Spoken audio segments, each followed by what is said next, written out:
Gomera. Joel, Doctor, excelente su participación. Yo creo que, bueno, todos hemos aprendido. Además, hemos puesto la mirada en un punto en que a veces la propia rutina, el propio quehacer, nos desvía esa mirada. Y usted vuelve otra vez y nos dice, pisemos tierra, esto está sucediendo, hay que resolverlo, hay que prestarle atención. En el mundo, y yo me he preguntado siempre, cada tratado de paz es posterior a una guerra. La paz de Westfalia, por ejemplo, acabó con la guerra de los 30 años de Alemania y de los 80 de España. Y así muchísimo. Podemos hablar de Versalles, 1919, acabó con la paz de la segunda, después de la Primera Guerra Mundial. En París, 1947, aunque en el 45 se creó la ONU, la firma de la paz o las negociaciones culminaron en el 47. En París también se firma un tratado de paz. Y fruto de la Segunda Guerra Mundial. Fruto de la Segunda Guerra Mundial, a propósito de la Segunda Guerra Mundial específicamente. Ahora vemos cómo el mundo está también envuelto en una guerra en Europa, ¿verdad? Entre Rusia y Ucrania, pero que está impactando el mundo entero y que amenaza también con una guerra de otras dimensiones. ¿Qué tratado de paz seguirá esto? ¿Qué enfoque tendríamos al respecto? ¿Qué usted podría decirnos? La verdad es que estoy muy sorprendido ante el manejo que se le ha dado a Ucrania y a Rusia. Muy sorprendido. Eh, la verdad es que puede entenderse de que esa sorpresa no debe ser, porque el hombre siempre está convulsionado por sus propios intereses. Pero digo la sorpresa porque nosotros estamos viviendo, o acabamos de vivir una pandemia. Un virus microscópico nos puso de rodillas. Por poco acaba con la Por, humanidad. exactamente. Nos tambaleó.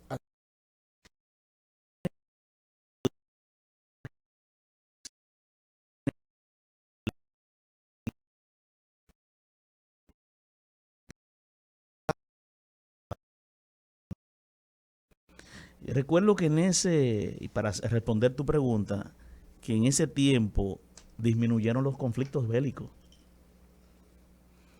Pero luego de pasar, de retornar a la normalidad, la ebullición fue más estrepitosa, como que si nada hubiese pasado.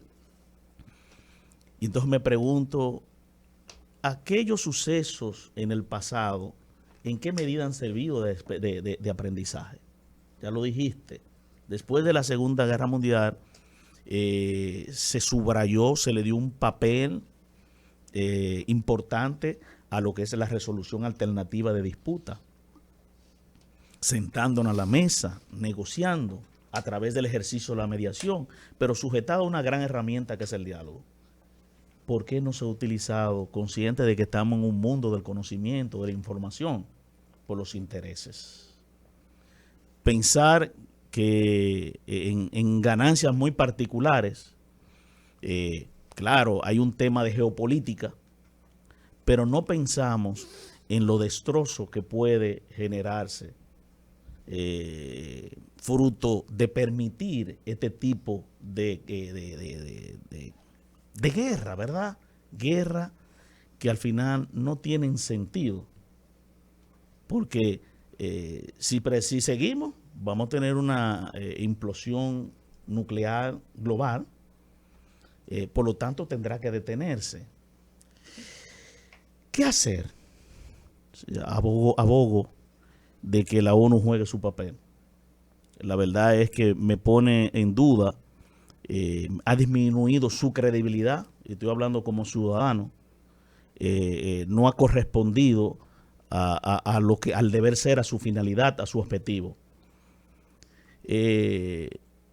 Segundo, entiendo que países, de los países desarrollados, como le dicen de primer mundo, se han manejado de espalda a lo que ellos mismos han propugnado de democracia, de libertad, de sueños de paz. Creo que se han detenido en una mirada totalmente interesada. Tercero, entiendo que hay que sentarse, hay que propugnar sentarse a la mesa, porque si no, estamos dándolo, generando un flaco servicio a la diplomacia pacífica. Veo una esperanza, y ese es el cuarto punto, el hecho de Vladimir Putin en el caso de Ucrania y de Rusia, pedir la mediación del Santo Padre, de Francisco. Yo creo que debemos hacerle caso y en vez de alimentar la guerra, alimentar la paz. Cuando digo alimentar la guerra, es que lamentablemente otros países lo que están llevando armas para que continúen, y el que está sufriendo toda la embestida del daño es Ucrania. Así es. Al final es Ucrania, pero esto nos está arrastrando como mundo porque ahora otros se han empoderado, otros países se han empoderado y están mostrando su músculo, y en la medida en que cada quien está mostrando su arsenal a través de esos ensayos, si hay una equivocación, entonces perderá la humanidad. Una catástrofe mundial. Una catástrofe mundial. Porque es que con la excusa de la colaboración lo que han hecho es incitar el conflicto bélico que está sufriendo. Bueno, pero es que eso tiene otra lectura. Lo que pasa es que si tú permites esto, acaba de decir el doctor ahora mismo, hay otros países que dicen, bueno, pero si tú tomaste Ucrania, yo puedo tomar Taiwán. Pero eso es lo que te estoy Por diciendo. ejemplo, para ponerte un ejemplo. Es decir, entonces, si no se pone un límite, decir, mira, cada país es soberano dentro de su territorio, entonces sería un tema. Porque si se permite, y eso es quizá una opinión para someterla a la mesa, la pregunta es, si se permite que Rusia tome Ucrania, ¿sería una justificación de China para decir yo quiero a Taiwán? Porque esa amenaza con Taiwán no fue ajena al conflicto ruso. Eso que pasó en estos días con la Pelosi, que fue, y Estados Unidos tratando de poner un límite, es porque técnicamente se hablaba de una posible, y todavía se habla, invasión de China a Taiwán, a propósito de lo que ha hecho Rusia. Entonces, si eso se permite en dos ocasiones, todo el mundo dice, por si ellos pudieron, yo puedo. Entonces, así aquí lo manifestó, es decir, lo dijo claro, que sí, que ellos pudieran entonces tomar a Taiwán si se le permite a Rusia a Ucrania. Pero, entonces, es un tema que se va a generar en una estampida de invasiones que el mundo va a colapsar. Pero es precisamente a eso voy, es decir, la cultura, es decir, la mediación del cese al conflicto armado debería ser real. Si mundialmente debería ser real, es un compromiso como de cada país. Y lo que estamos viendo es que el deseo de ampliar territorio y de ampliar fronteras se está imponiendo a lo que debería ser la conciencia de la humanización del conflicto. Mira, la verdad es que yo cuando me observo el conflicto de Ucrania y Rusia, y en la medida en que empezó, hubo un ejercicio de provocación, ¿verdad? En vez de sentarse a dialogar. Yo recuerdo que, y con esto no estoy justificando a Putin, ni quiero justificarlo, pero el intercambio, la guerra de los misiles que se iba a dar en Cuba, fue fruto, bueno, de que en un momento dado Rusia quería colocar unos misiles en 1963, si mal no recuerdo, 64, y Estados Unidos dijo que no. El problema de Ucrania, quería pertenecer a la OTAN y se sentía amenazado en su seguridad Putin, en su territorio, en Rusia. Eso no podía dialogarse. Lo que pasa es que ya Rusia había tomado Crimea. Pero que se lo habían permitido. Pero la razón por la cual... Europa se le había permitido la toma de Crimea. Claro. Independientemente de que en discurso reclamaba. Pudieron haber dialogado. Podían haber dialogado, Sí. Es lo que tú dijiste ahorita, de toda guerra después que hacer el tratado. Sí, exactamente, no antes, ni puede dialogar. Después de la guerra, porque se matan. Es como que las necesidades se descubren cuando el conflicto se crea. Exactamente. Pero y quiero decir algo, escúchame mi querida, que es, hay un ingrediente que quiero resaltar también en ese ejercicio, tomando en cuenta el tema de cultura de paz, religión, derecho. Y es que ninguna religión, entiendo yo, debe legitimar la violencia. Es cierto. La Iglesia Ortodoxa ha jugado un papel ahora de corresponder, de apoyar la guerra de Rusia hacia Ucrania. Yo creo que debemos hacer un llamado a un diálogo interreligioso que haga posible alejarnos de esa legitimación que debe dársele a conflictos que al final del camino lo que veremos es destrozo el respeto al valor de la vida. Y eso es un ingrediente que es preocupante dentro de lo que es esta guerra entre Ucrania y Rusia. Yo quiero un poco volver a territorio nacional, porque hay un aspecto que no quiero dejar de lado con su participación, es un punto que me interesa bastante, y es el tema de la mediación de conflictos, porque yo entiendo que estos conflictos macro no son más que un reflejo de las debilidades y necesidades que tenemos de forma individual o como pequeñas partes, pequeñas sociedades que vamos constituyendo realmente las grandes sociedades, las grandes estructuras políticas. En República Dominicana se ha tratado, digo tratado porque todavía evidentemente no es efectivo, de crear centros de mediación para asistencia a personas con conflicto. Eso se está dando mucho en derecho de familia. Pero usted que es un experto en el tema, y hemos hablado de prevención de delitos y prevención de conductas, se jugaría los centros de mediación, supongamos si se incluyeran como las fiscalías barriales, si hubiera una asistencia directa, un contacto rápido con el pueblo. Estos centros de mediación, ¿cómo impactarían a la creación de esa cultura de paz que todos anhelamos hoy en día, sobre todo en los barrios más desfavorecidos?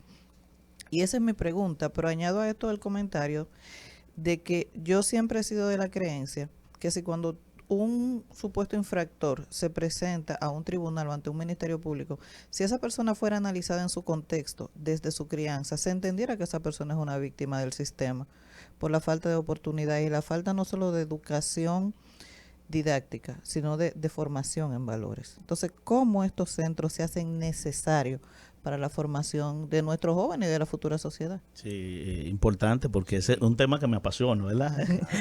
Y más tomando en cuenta que fui director del Sistema Nacional de Resolución de Conflictos. Es decir, provocamos la creación dentro del ámbito del Ministerio Público. El artículo del 37-38 del Código Procesal Penal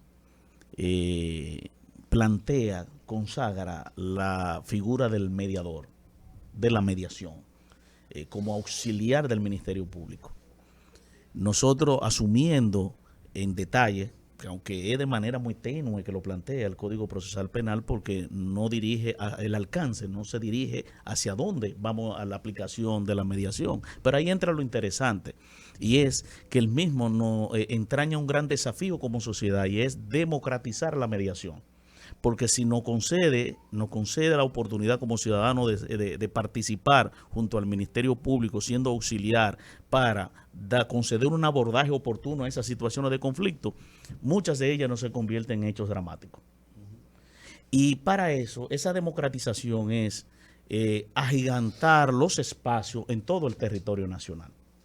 Porque si una ciudadanía debidamente orientada, en vez de asumir la justicia en su propia mano, va a procurar un espacio donde pueda ser escuchado, y entonces esas tensiones que genera el conflicto puedan ser amortiguadas en ese intercambio que al final él mismo es que va a ceder, porque el mediador es un facilitador, no que va a imponer alguna solución, sino que ellos mismos procurarán cediendo y cediendo, y esto ha de coayuvar a derrumbar muros y edificar puentes. Entiendo que el Estado debe democratizar la mediación de conflictos. La Suprema Corte de Justicia ha dado pasos notorios con la mediación familiar. Entiendo que desde el Ministerio Público, del Ministerio de Interior y Policía y otras entidades que se puedan involucrar, debemos también dar paso para llevar a cabo lo que es la mediación escolar, que se ha escrito bastante sobre eso, la mediación comunitaria para aquellos conflictos vecinales que no trasciendan, que si la música la subió y la manera en que reaccionó, que ha habido muerte por eso, que si el gallo cantó, que me está haciendo un efecto, me está incomodando, que si esa pared que tú le echaste, que el agua, todo eso son situaciones que se dan, que las heces de las mascotas. Que si muchas, fumando en un edificio molesta al vecino. Pero Entonces, eso llega a los tribunales. Y eso están llegando. Y entonces llegan por el hecho de que trascienden a situaciones ya penales. Sí. Porque la persona, como se dice en lo popular, hablando en lo popular dominicano, se hartó. Sí. Y entonces reacciona de manera desproporcional y esto nos congestiona los tribunales y nos está congestionando también las cárceles, hasta el punto que bueno, que la gran cantidad de presos preventivos cada día se abulta mucho más. La mediación precisamente son las ventajas que trae para la sociedad no solamente de congestionar los tribunales o la fiscalía, de congestionar la cárcel, sino también el costo-tiempo. Claro. Porque es un ahorro procesal Para el Estado, ¿no? para el Estado, un ahorro económico también como tal, y sobre todo facilita un elemento que se necesita en estos tiempos, que es las relaciones interpersonales. Fortalecer tu relación de vida con los demás. Que cuando en un momento dado tú vives la experiencia de una mediación, ya la mirada ante el conflicto es diferente, porque el mismo constituye un aprendizaje y te genera a ti una madurez crítica en la medida en que vivirás otro conflicto, porque el conflicto es consustancial a la naturaleza humana, a la sociedad, y nosotros tenemos que entender esa dinámica. Ahora, ¿cómo entender esa dinámica de la mediación? Bueno, debemos irnos al triángulo de Johan Galtung, de conocer la violencia en sus diferentes etapas, directa, estructural, cultural. Y en la medida en que nosotros conocemos, sujetada al contexto, entonces daremos respuesta efectiva a través de la herramienta de la mediación. Porque esto viene siendo una especie de observatorio de los conflictos. En la medida en que se viene generando un lugar, entonces, en esa misma medida voy correspondiendo con un personal idóneo que haga posible de que no siga en aumento la violencia X en esa comunidad. Doctor, es una lo mirada, que pasa es que esa es la parte de la política criminal que se ha quedado atrás. La persecución, obviamente, es la parte que todo el mundo valora, la que se ve, la que llama la atención. Pero la parte de la política criminal es antes. Es decir, que procura la prevención del crimen, del delito, que inicia con un conflicto tan mínimo como el hecho de que de lo que usted acaba de citar, de que tu perrito dejó la popó frente a la puerta, una cosa, por ejemplo.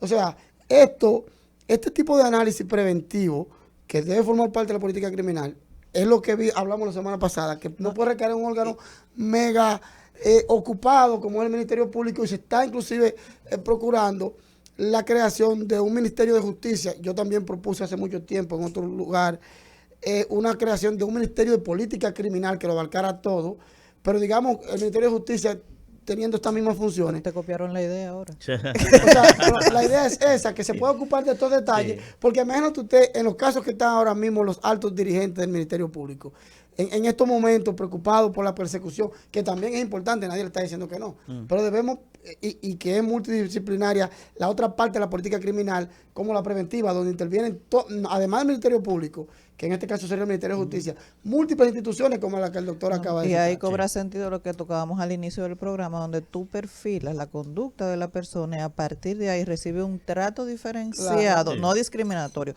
diferenciado a partir de su necesidad individual. Y ahí vamos a ir construyendo, son pasos, transformaciones sociales que se hacen necesarias. Y lo interesante de todo esto es que ya conociendo a la persona, el Estado puede disponer entonces esa carpeta de respuesta. Que en otros países le llaman la fase de orientación.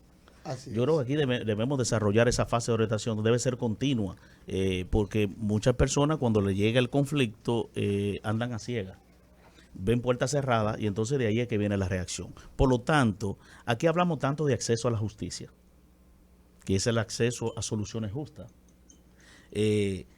Democratizar la mediación es concederle la oportunidad de acceso a la justicia a la población.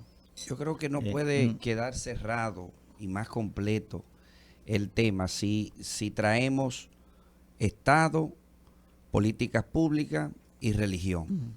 Y por eso provocaba ahorita diciendo que vamos a ver lo que el tema, la visión foucaultiana. Foucault, que era ateo, ve que en Latinoamérica, dice, pero aquí no es como los musulmanes que se están matando por un califato, quién llega y quién impone una teoría de religión. Esa gente se puso de acuerdo y lo declaró en declaración. Entonces esa mecánica de biopoder, la religión y el Estado es una visión interesante y comenzó a analizar en carne propia y políticas de Estado. ¿Cómo hoy en día vemos esa simbiosis que no ha fallado en Latinoamérica? Todavía no hemos sacado el hambre, pero esa simbiosis sigue todavía viva. ¿Cómo se analiza, digamos, desde el punto de vista de República Dominicana y cómo se extiende a nivel de Centroamérica y luego se extiende a Centroamérica y luego a toda América, América del Sur? Te refieres a la relación Estado-religión, ¿verdad? Exacto. Y políticas públicas. Y políticas públicas. Al principio de mi intervención hice mención de aspectos en los que la religión ha jugado un papel. Le mencioné el estilo de vida, le mencioné el papel de la resolución alternativa de conflictos y aquí entro a la tercera pata, a la política de transformación de la realidad. La religión juega un papel tan importante porque sirve como un elemento de cohesión social. Y en la República Dominicana podemos ver que no solamente la religión genera programas sociales de asistencia, de ayuda en diferentes ámbitos, sino también que eleva su voz ante realidades, ante la falta de políticas públicas. Me refiero a las cartas, por ejemplo, de la Conferencia del Episcopado Dominicano cuando ilumina ante una realidad social, o a la Batalla de la Fe, que en un momento dado también tienen una prédica que va con realidades también de nuestro país. Quiere decir... Y a la intervención de algunos religiosos a propósito de la solicitud de los políticos en algunos conflictos y para que se sienten en algunas mesas a desarrollar alguna política. Exactamente. Tiene una participación. Y a eso también se suma el trabajo que ha venido realizando la religión en el aspecto de la educación. Tiene un conjunto de universidades, tiene un conjunto de colegios que viene ayudando también en ese propósito. Entiendo que la religión en nuestro país está cada día propugnando por esa transformación de la realidad. No solamente se ha convertido en un ente mediador, sino también que ha sido de manera directa, está interviniendo también en la solución, en ser parte de la solución de los problemas. Y eso es algo que nosotros debemos valorar. No sé si con esto te respondí la pregunta, sí, Miguel. Y esa simbiosis de política. Cuando Trujillo muere, ese mismo día estaba él haciendo una donación en la iglesia adventista. O sea, el Estado siempre se ha involucrado con esa parte. Y lo vemos marcado y debe de ser así. Sí, doctor, a propósito del descubrimiento de América, que José que me vaya muy lejos, se creó digamos, la idea del buen salvaje. Recuerda que anterior al descubrimiento de América, tanto Hobbes como Maquiavelo entendían que el hombre era malo por naturaleza y que como era malo por naturaleza, en el caso de Hobbes, el Leviatán era la figura que debía dominar esa maldad interna que tenía el hombre. Es la religión con el descubrimiento que dice, no, pero espérate, el hombre es bueno por naturaleza, el hombre es bueno por dentro. Lo que pasa es que la sociedad lo pervierte y ocasionalmente no le permite desarrollar esa bondad. En cuanto a esa tesis, que después también suscribió Rousseau, que fue contractualista, obviamente, que dijo que sí, que el hombre era bueno por naturaleza. ¿Cuál es su opinión? ¿El hombre es bueno o malo por naturaleza? ¿En cuál usted se inscribe y por qué? Brevemente, antes de irnos. Si me voy al concepto espiritual, el hombre es un hijo de Dios. Ay. Amén. Sí, el hombre es un hijo de Dios. O sea que hasta Joel tiene la posibilidad de salvarse. ¿Cómo que hasta? No, yo. Ustedes andan juntos siempre. Yo de hombre mía en la universidad. Mira, y ha habido no solamente mencionarte a Maquiavelo, sino vamos también a esa corriente del maniqueísmo, del donatismo, que enfrentó San Agustín. Así es. A pesar de que un momento también él fue partícipe de esas corrientes filosóficas. Y con esto voy otra vez a sustraer aquella frase que te dije en un principio, Manzano, que el Dios que te creó sin pedirte permiso no te salva si tú no le das permiso. Amén. Yo creo que debemos darle el valor a la vida, el sentido de la vida. El sentido de la vida podemos trabajarla por dos caminos, o de manera superficial o de manera a la profundidad. No sé si me estoy dando a entender. Cuando el hombre vive en la profundidad, se adentra en sí mismo, para crear los cambios que le corresponden. Pero para eso debe sostenerse en una decisión valiente que haga posible cambiar aquellas cosas que está destinando mal o está destinando o conduciéndose hacia el mal camino. No sé si me estoy metiendo, ¿verdad? Muy hondo. Y entonces esa profundidad es la que le procura llenar vacíos y alcanzar felicidad.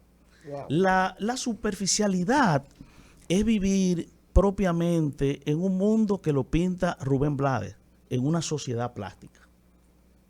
Hombre plástico, mujer plástica, al final se derrite.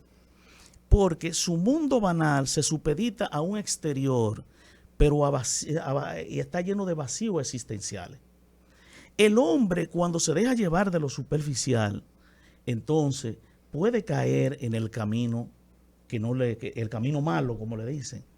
Pero esto tampoco no existe una sentencia total, ya que el hombre tiene la oportunidad de alcanzar el camino del bien por la misericordia de Dios. Porque Dios siempre abre los brazos hacia cada uno de nosotros, y en este sentido es lo que nos está abriendo en esta mañana, que no nos están escuchando. Amén. Con esa reflexión, señores, se despide Legal Radio en su entrega del día de hoy. Chicos, manténganse sanos, sean felices, buen fin de semana. Escucha